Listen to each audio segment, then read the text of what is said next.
Greetings and salutations and welcome to Illegitimate Legends, the show where I talk about some of the more unusual League of Legends builds, the builds that I come up with to try and break the meta. And this week we're getting a little bit more away from the, AP builds that I've done previously and looking at turning an AP into something else. Looking at turning Orianna into a tank. Now, I'm sure you're well aware that Orianna, in the end, is squishy. She doesn't have very much base health whatsoever. But she does have a shield which can be self-cast, although can buff your allies as well. She's also got a very nice AoE slow and AoE speed buff wrapped into the same little package in Command Dissonance.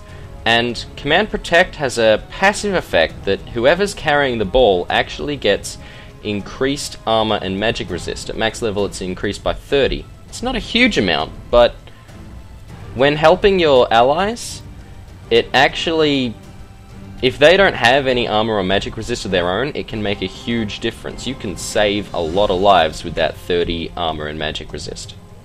And certainly save a lot of lives with that shield.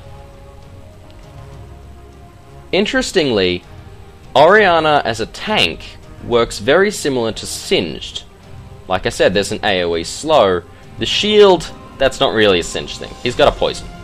But the ultimate, Orianna's ultimate, pulls everyone toward the ball in a, reasonably sized AoE.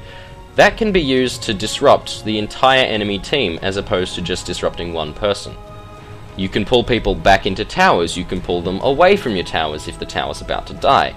You can pull them into your teammates or away, and if there's a massive team fighter in the middle of the map, you can waltz right into it and move the entire team, disrupting whatever it is they've got planned or whatever it is they're doing and giving your guys that little bit of extra time to try and get the beat down on them. Definitely similar to Singed in that whilst, again, this will sound really odd, Orianna as a tank does her best work either chasing a retreating enemy team, or, even better, when the enemy team is chasing you. If, say, there's 5 people chasing you, and it's you and, say, your team's mage, your heavy AP hitter. Hell, let's take an instance from the video, the Annie you would have seen earlier. You can run back and shield and slow and speed up your team as they retreat, slowing the enemy team as they chase, and shielding to avoid any damage they do. You'll get away from a lot more fights than you think you will with this item build. And the enemy team won't get away from nearly as much as they think they will, because they never really know when you're going to throw the ball ahead of them using command attack and put the slow in front. They either have to go around it and go through, and I don't recommend going through because that'll mess up your day. That is a huge slow that you kind of don't really think about. And even worse, in the event that you get halfway through the slow, she's probably going to ult you and pull you back into the tower, or back into the chasing team, as the case may be. And it's just another way she can mess up your day.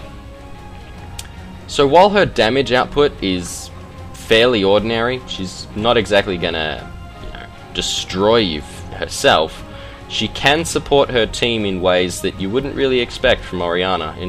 In fact, you're more likely to see from, like I said, a Singed. That said, her damage output isn't negligible. Early game, her passive really is amazing, and all of her abilities very useful for damage early on. The base stats on Orianna's abilities are really good. Anyway, it's enough for me. It's time for me to stop rambling and get on to the item build. Now, you want to be building tank. That's fairly obvious from the idea that it's a tank Orianna.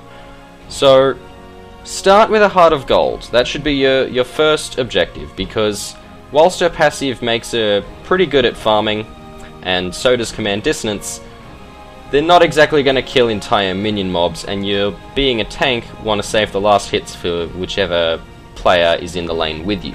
So Heart of Gold will really speed up your income, and getting it as your first thought, really helpful. Straight on to Boots of Lucidity, although that's just what I did. You could very easily go into one of the tanky boots, Mercury Treads, or Ninja Tabby, because it's the armor and magic resist that's going to save your life in every situation, and those items are very good at keeping you alive. I just went Boots of Lucidity because her cooldowns are rather inhibitive. You want to then look at turning the Heart of Gold into something. You don't have to do it this early, but you've got two options. You can go the Locket of the Iron Solari, which is a really good supplement to your shield, because you've already got the ability to put a force field on your allies. Why not give yourself the ability to put another shield on your allies? It's a really good supplement there, but you can supplement your Ultimate and Dissonance with Randuin's Omen, because that's a nice AoE slow, and you will be picking up a lot of armor and magic resist. That's the whole purpose of this build, so you can really go one way or the other, depending on which you're more likely to use and how the fight's looking. Then you want a Warmog. You could go the Warmog earlier, but get a Warmog at some point nice and early in this build. Follow that with a Rylaze Crystal Scepter, and then there's basically your choice of magic resistant armor. And that is how I would build Orianna tank. Now, just quickly, I won't be putting out any videos next week. I've got family commitments all week, but I will see you guys after the Easter holiday. Thank you and good night.